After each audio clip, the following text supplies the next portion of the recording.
Friends, कैसे हो आप सब? आशा करती हूँ कि आप सब ठीक होंगे। अगर हमारी वीडियो पसंद आए तो लाइक कमेंट सब्सक्राइब जरूर करिए। तो चलिए मैं आप लोगों को एक बहुत ही अच्छा सैड सॉन्ग सुनाने जा रही हूँ, तो सुनते रहिए हमारे अपने चैनल पे एसके म्यूजिक एंड वीडियो। ससुराल जलो तो जा हम दुआ देत बानी, सैया के सेज सजैहा भूल जइहा हमके रानी। हो हो हो हाँ हाँ हाँ, ससुराल चलो तो जा हम दुआ देत बानी, सैया के सेज सजैहा भूल जइहा हमके रानी। छीनले विधाता के हो,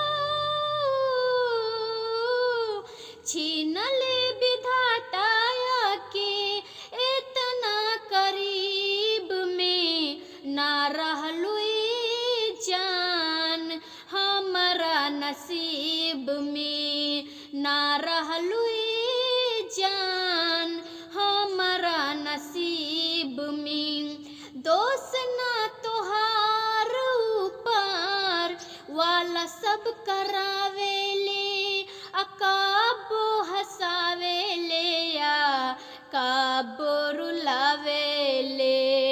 दोष ना तोहार ऊपर वाला सब करावेले, अकाबो हसावेले या काबो रुलावेले। गलती कैले देवता जानम हो, गलती कैले देवता जानम दे के गरीब में ना रहलू जान, हमारा नसीब में ना रहलू जान, हमारा नसीब में। जब तोहर डोली तोहरा दुआरा से उठी, मर जाइब हमहू सच बोलतानी।